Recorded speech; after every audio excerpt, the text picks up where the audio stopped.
Looks like we're live. My name is Manny Wolfe, and I want to thank you so much for tuning in this morning. So, today I'm going to share with you some important changes in getting booked to speak, especially if you're what I call a member of the ACES community, which stands for authors, coaches, experts, and speakers, but not keynote speakers. If you desire to be a keynote speaker, let me define that for you so you know what I'm talking about. A keynote speaker literally is the person who has the first event or the first talk of a conference and sets the tone. It's the key note. And that person is often paid for their talk. They have to create new talks more or less for every talk they do. And it is tough. It's a tough spot to get into, and you have to work a lot to do it, but that's neither here nor there. What I want you to understand is that when most of you as authors, coaches, experts think about speaking, you're not actually thinking about doing a keynote. You're thinking about speaking to share your message, speaking to inspire people, to inform people, to educate people, and hopefully to get those people as clients. This is a very different kind of speaking than keynote speaking. So the first thing I want to do is have you figure out which camp you're in if you want to speak in the first place. And by the way, as an author, a coach, or an expert, or a speaker specialist, you should be, really should be considering getting on stages to build your credibility, for lead gen, build your authority, and to sharpen up your message. It's a powerful thing to do. So that having been said, let me tell you what is going on in the industry and what you're most likely doing wrong in your attempt to find speaking gigs. What did we used to do? Even if we were not keynote speakers, we used to make a sizzle reel, which was a catch-22. A sizzle reel is a short video that shows you speaking.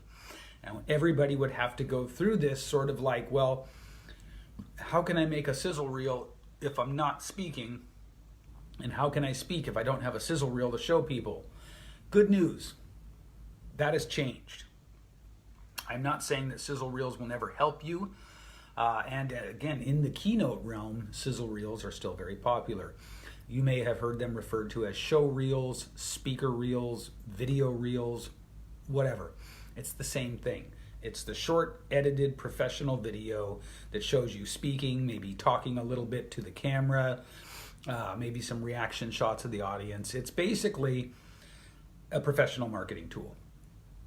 Outside of the realm of keynote speaking, though, decision makers, event coordinators they've gotten a little burned out on it, right? Because you can make a sizzle reel and not be very good, but the reel doesn't reflect that. So what's happened is psychologically, the decision makers kind of know that it's a marketing tool. So what do you do instead? If you don't need a sizzle reel and you're wondering how to get booked to speak, what do you do? Well, the big reveal here is that if you want to get booked to speak outside of the world of the paid keynote speaker, by the way, just a note, a sidebar on the paid keynote speakers, I just want you to know that I know paid keynote speakers who make $10,000 a talk and are still, in some cases, one talk away from missing a mortgage payment. So what I want you to understand is, see, when we decide we want to speak, we have this fantasy of going all over the place and speaking for thousands of dollars per talk. The reality for most speakers, not all, but most, is that they never get to that rarefied level. They never get there, even if they get to the point where they're making thousands of dollars a talk. in keynote fees. They seldom get to that constantly booked, constantly referred level where they, are just making tons of money at it. So I just want you to be aware of that. What I argue and what I'd like to support you in and what I'd like you to understand is that speaking is a great pillar. It's a great additional income stream. Does that make sense? It's a great thing to add to your coaching, your consulting, your back-end offers, the marketing and the work you do on social media to attract clients. Speaking is a very powerful way to add an additional 6 figures. Hey, Amanda. High 6 figures in many cases to what you're already doing. But as an author, coach, expert, or specialist, I would not suggest that you rely 100% on speaking. It's just my 2 cents. So now let's go back and talk a little bit about how the industry has shifted. So as I said, the speaker's sizzle reel is not as necessary anymore unless you're in the keynote realm. Instead, the trend has shifted toward having your social media and your SEO. I know it's sort of a dirty word for a lot of people. Having your social media and your SEO really, really developed. That's the secret. That's the secret. And by the way, I come across this and I come by this knowledge from applying to over 8,000 speaking gigs last year, 2019, for my clients. Over 8,000. It's very possible we got closer to 9,000. So I want you to think about that. We got, over 8,000 gigs, and we were looking at the results and seeing that a very small number of our clients were getting most of the invitations to speak. If you've noticed that I said applying and invitations, let me clarify. The service that I was offering was one of doing the work for you, of finding and applying. Now, the reason I wasn't guaranteeing that I could get you on the stage was because I knew that every speaking gig has hundreds of people, dozens to hundreds, applying to speak at it. It's fierce competition. And so I reasoned that it's a numbers game. And I missed a piece that I'm about to share with you, but my basic reasoning that it's a numbers game turned out to be correct. However, there was something else that was included in the equation that I didn't think about going into it, and that is, if you get to the point where you're on the decision maker's radar, they want to go see what you're about. Now, what do you think they do? What's the easiest way for me to go check what you're about? I Google you. It's that simple. I just Google you and I see. And so, do you have podcast interviews? Do you have other speaking gigs? Do you have, a good, solid, professional social media presence? So some of the time, it was actually divided. It was some of the time they would Google. Some decision makers preferred to look on Facebook. Others preferred to look on LinkedIn. So it was roughly divided between the three. So this tells you a lot, right? This tells you that what you need to do if you want to incorporate speaking into your income generation, that you've got to be positioned. You've got to be what I call branded. You've got to have a personal brand that reflects the professional you. And that is so important and so missed, I might add. It's so important and so missed by so many of us. We are careless, non-strategic, and laissez-faire when it comes to our social media. Well, if you use social media for your business, I want to suggest to you and I want to implore you to take it seriously. Position yourself. What does your profile look like? What's the picture look like? What does it say? Do you have pictures of you in college doing a shirtless keg stand? You know what I mean? Do you have strong, extreme views?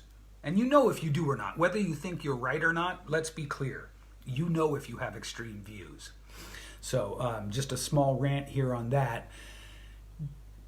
You're only fooling yourself if you pretend like your views aren't extreme when you know they are.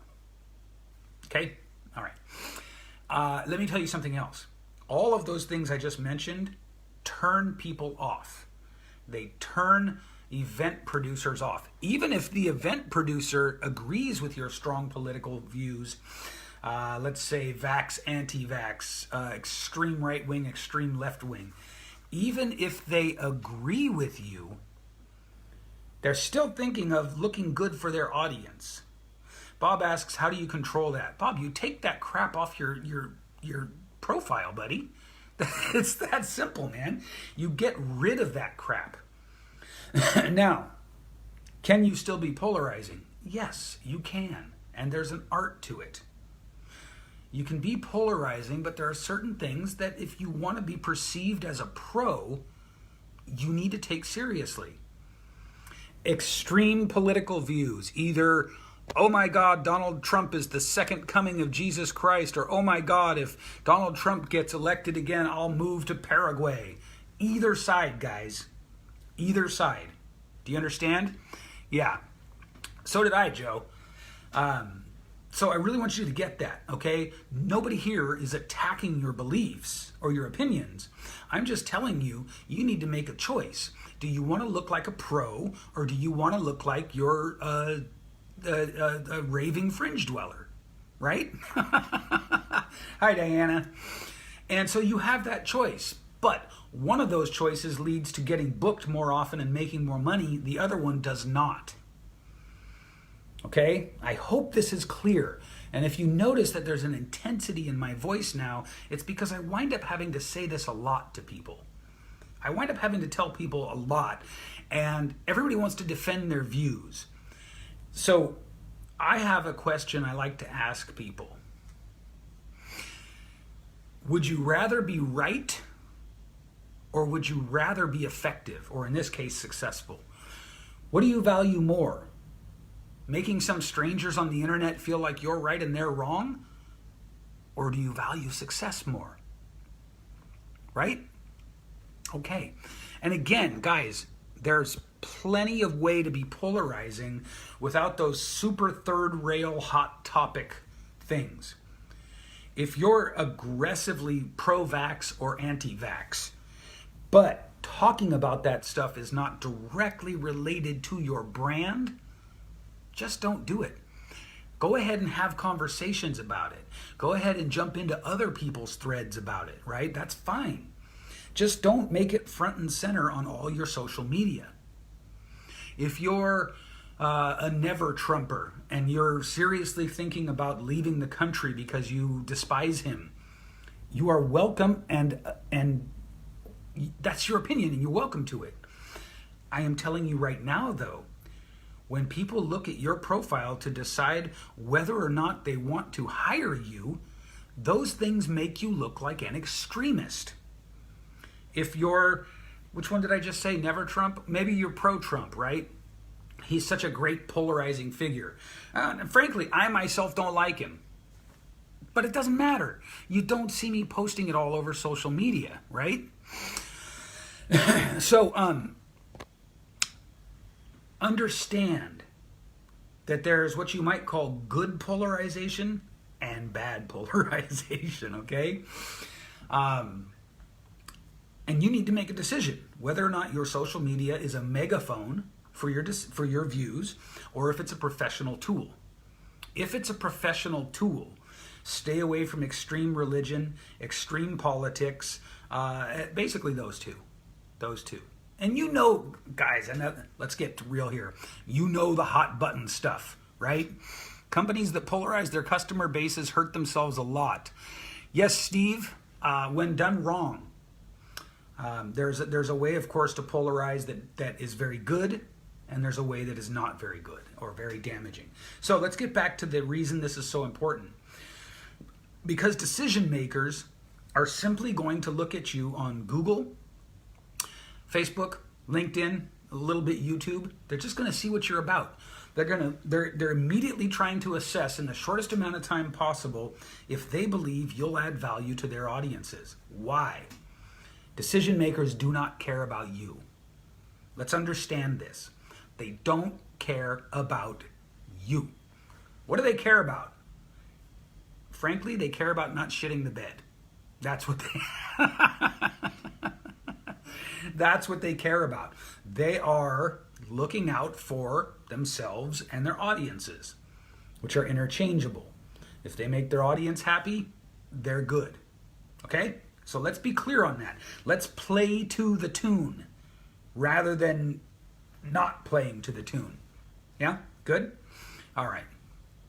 So now that you understand that you've got to think strategically about your social media. Diana says that I understand that because environmental causes typically are associated with one party. Here's the thing, Diana. As I said earlier, if it's on brand for you, then you should stand with it. In your case, you have a nonprofit that is about transitioning to green. There's no way that you're going to get a certain group of people no matter what you do. You can't get them and be true to what your nonprofit is about in the first place. So, if your brand is about anti-vaxxing, if your brand is about political extremism, those are the cases where you should feel free to talk about that stuff. For most of us, though, let's say you're a wellness coach. Let's say you're a fit pro. In those cases, and in many other cases, you don't want to be touching the political and religious third rails. If those religious and political third rails are front and center in your brand, they're really what you're about, professionally, by all means, talk about them. Wow, I have run out of time here. I got into a really good rant. And so let me wrap up by saying take your social media seriously. Treat it like the professional marketing piece that it has the potential to be.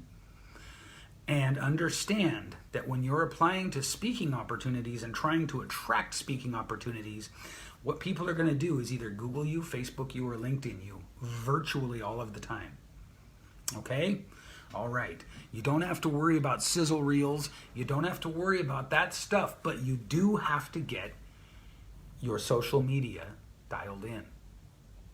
More on this stuff tomorrow. Thank you guys so much. I've got to jump to a call. I appreciate each and every one of you, even if I don't agree with you on political and religious stuff. Talk soon.